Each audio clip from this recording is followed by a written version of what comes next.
Утре ќе дојдам и увото ќе ти го исечам со нож. Ова е само една од заканите што ги доби новинарката и активистка Рита Беадини заради критика на Facebook за текст на верски лидер. Дали е откриен и казнет заканувачот? Како против насилството врз новинарите во дигиталниот простор, а особено кон новинарките, само затоа што се жени? Дали се плашат? Јас сум Сања Васич и за тоа разговараме со Рита Беадини во подкастот Зошто на Радио Слободна Европа. Добре дојде за Рита Беадини. Добро ве најдов. Фала ви многу за поканата. Да се бидеш жена и да се занимавате со новинарство беше тешко и пред интернетот, но социјалните мрежи очигледно отворија нов терен за насилство. Меѓу оние кои си дозволува да се закануваат име функционери, политичари, бизнисмени. Кој вам ви се закануваше и зошто? Не е прв пат што јас се соочувам со такви коментари и закани, но овој пат беше затоа што реагирав за еден текст објавен исто во социјалните медиуми од еден имам од Скопје кој викаше дека жените имаат доволно работа дома, зошто барат пак да работат нешто друго надвор од дома. Сега јас сум активистка, освен тоа што сум новинарка. И мислев дека мора ја да реагирам за нешто такво, за сексистичкиот јазик, затоа што човекот има многу луѓе што го следат и ова е нешто, тоа беше нешто што беше има импакт на како луѓето ги гледаат работите или како се однесуваат кон жените. Јас знаев дека, очекував дека ќе има реакции. Вакви реакции затоа што не е прв пат, како што кажав. Секогаш кога нешто што е поврзано со родови прашања или слични прашања, ќе добивав вакви навреди, закани, но до еден степен кај викав, навикната сум више со ова. И еден ден зборувајќи вака со една колега ми вика, Марита, ти секој ден работиш за жените, нели, да пријават насилство, а ти сама го перцептираш тоа како нормално, навикната сум. И викав, да, навистина така е, само затоа што ми случуваше неколку пати, јас викав, во ред е сега, навикната сум, нормално се што случува има ефект кон мене на моето ментално здравје, на како ја се однесувам, како ја ги правам секојдневните работи, но сепак го акцептирав тоа како нешто нормално. И на последниот случај викав, јас треба да направам нешто за ова, затоа што доколку цело време ја работам за жените да пријават насилство, за жените да не го прифатат тоа како нешто што е нормално, и јас треба да го направам тоа. И го направив. Го пријавив случајот. За жал немам информации дали човекот е најден, што е направено со моето пријавување. Само ми бара од полицијата да ме прашуваат дали го познавам човекот, дали ме се закануваше пак. И после тоа немам некоја друга информација добиено што се направи со случајот, но сепак ја мислам дека мора по овој пат да идеме, нема друг начин, мора државата да не штити и да знае дека треба да не штити. Се плашите ли? Не. Зошто? Ова се сериозни закани. Ова е повеќе одговор на омраза. Ова е закана по вашата безбедност. Не се плашам затоа што мислам дека порано луѓето имале уште многу поголеми проблеми и некој требаше да се бори за тие проблеми. На ово наше време и ние треба да се бориме секој по свој начин да најдеме решение за нашите проблеми. Сега, за жал, гледам дека секој ден не идеме напред, туку идеме назад. И мислам дека како граѓани, прво, па после како професионалци, мораме да направиме нешто за ситуацијава. Не се плашам можеби затоа што јас сум млада, немам многу што да губам, имам семејство, имам се, но сепак ова ми е нешто што го правам навистина верувам на тоа што го правам. И не се плашам затоа што иако знам дека државата, институциите можеби не ги имплементираат законите како што треба, Сепак има луѓе кои гледат што случува, има амбасади кои гледат што случува, имаме институции, интернационални институции што гледат што случува и затоа не се плашам. Можеби ова е, не знам, многу често го добивам ова прашање, ми го прашаат дали се плашиш? Не се плашам. Во едно истражување на Сдруженијето на новинари се заклучува дека нападите врз новинарките често резултираат со самоцензура, со повлекување од професијата. Дали вие тоа го направите? Не, но има ефект. Кога пишуваш, си седиш и си размислуваш дали вреди, дали да го напишам ова. Истото беше и затоа што јас објавив на мојот персонален социјален медиум реакцијата за имамот.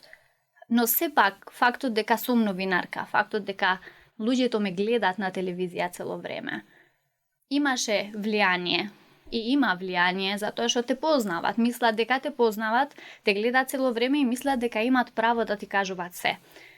Има ефект, но јас работам многу со себе за да не правам само цензура. Кога треба да пишувам нешто, ова ми е нешто што од средното ми кажа еден професор, ми вика, кога пишуваш, ако размислуваш што ќе викаат другите, нема да биде нешто тој текст. Така што не треба да размислуваш. Ако мислиш или ако видиш дека почнуваш да размислуваш, не пишувај више. И тоа ми е како мото, продолжувам да пишувам и не размислувам што ќе викаат другите и какви реакции ќе имам, затоа што сметам дека, ако сакаме еден текст да вреди, не треба тоа да го направиме. Со овој напад ќе ве замолча? Не. И нема да може да ме замолчат. Како што кажав, мора некој да зборува. Како се третира една жена кога е гласна во албанската средина, во албанската заедница, како се третира во македонска? Има ли разлика? Не. Горе-доле ние сме таму. Можеби албанците имаат нешто, македонците немаат нешто, пак се балансира тоа. Од сите страни ние живееме во истата држава, понекогаш им викам на луѓето дека ова е наша држава и треба така да се чувствуваме, така да работиме за тоа, затоа што иако имаме проблеми измеѓу нас, сепак ние сите тука живееме. Жената. Исто се зависи каде, прво, затоа што многу се разликува состојбата во руралните средини или ако живееш во Скопје, во некој поголем град. Но сепак мислам дека кога си гласна, не се очекува тоа од тебе. Се очекува ти да се едуцираш, да најдеш еден маж, да се омажиш, да имаш деца, да родиш деца и тоа е твојата улога.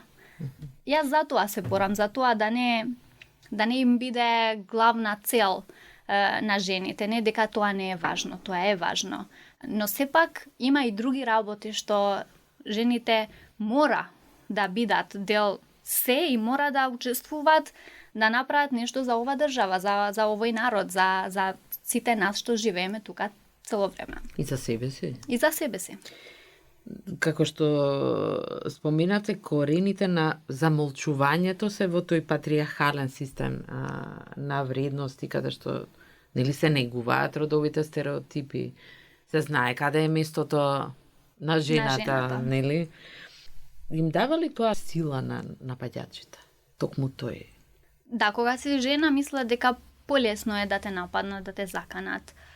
Мислат дека нема кој да стои за тебе, знаат или мислат дека многу лесно ти ќе молчиш, многу лесно нема да го правиш тоа што го правиш, затоа што нели моралот на семејството или ти си таа девојка што ако направиш нешто лошо, целото семејство со тебе ти си имиџот на таа семејство.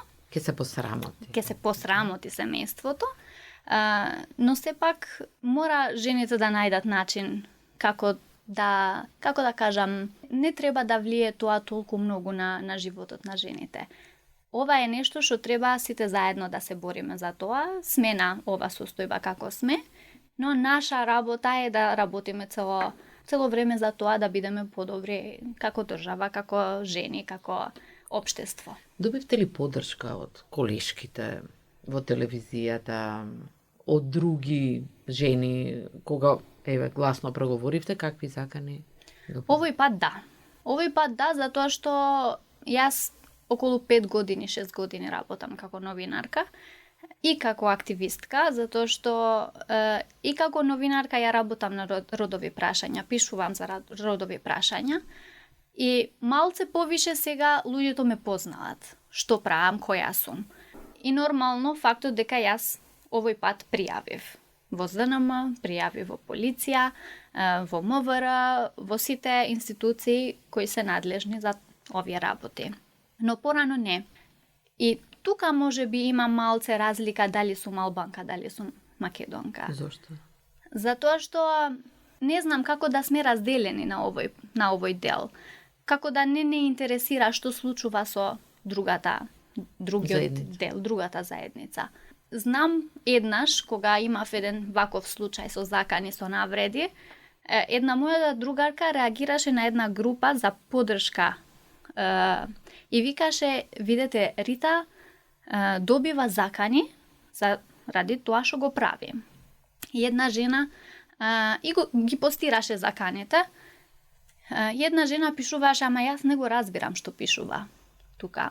И тоа ми беше потешко од заканите што ги добивам, затоа што знам дека има јазични бариери, ако можам вака да кажам, но сепак ако сакаме да им помогнеме на една со другата, мораме да најдеме начин како да го направиме тоа.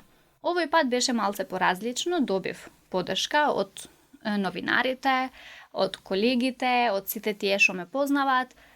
Добив поддршка и од Косово, затоа што имамот за кој јас реагирав е познат и таму, и има влијание и таму, и добив и од таму поддршка.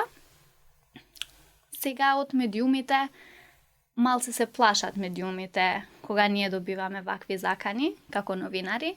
Не знам дали се спремни да не штетат и да седнат зад нас, но сепак има многу работа да се направи на тој дел.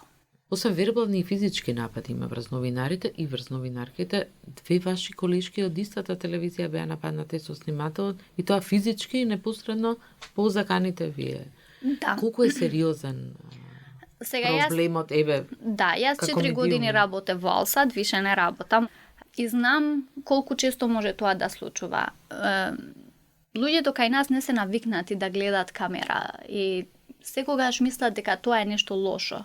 Се работи за политика, се работи за нешто лошо. И затоа реагират. И јас имав случај кај реагират. Не сакам да ме снимаш, не сакаш да го снимаш мојот дуќан.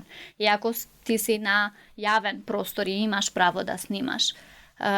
За жал, двете мои колешки беа нападнати исто со камераманот без никаква причина. Мене жал ми е што млади девојки треба да доживеат такви случаи, затоа што тоа, како што кажавте порано, може да влие и да не сакат више да работат како новинари. Затоа што, се гледа дека не е баш безбедно да работиш како новинар. И за крај, како ви се закануваат и какви пораки, што ви пишуваат? Ве советуваат, ве напредуваат, ве... Не, нашите граѓани не знаат да советуваат. Нашите граѓани знаат да те закануваат. Ке ти го правам тоа, ке ти го правам она, ти си вака, ти си така, ти си жена која не вреди, ти си жена која сака да се меша на нашите семејства. Нели, родовите прашања ги, како да кажам, не се нешто што нашите граѓани се навикнати да слушаат за вакви проблеми. Ве навредуваат како жена? Како жена. И мислам дека тоа, само фактот дека сум жена, малце полесно ми пишуваат. Затоа што не дека мажите од другата страна не добиват такви пораки или не се навредени на некој начин. На почеток, знаете, јас имам 26 години. На почеток, кога почнував со активизам, бев 19-20 години, млада. И луѓето беа, ај за малце ке најде некој маж, па ке молчи, не е нешто сериозно. После тоа, кога се вработив на медиумите, кога видеа дека ја пак продолжувам на тоа моето работа, тогаш почнувале да ме навреда, да пишуваат, да реагираат, затоа што гледаат дека еве, ја не се плашам, еве, ја нема да молчам.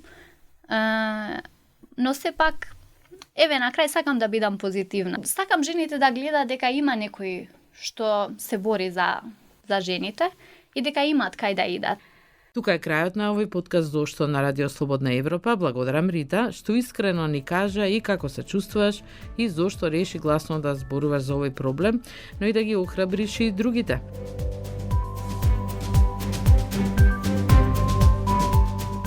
Пишувајте ни на нашиот профил на социјалните мрежи кои теми вие сакате да ги отвориме.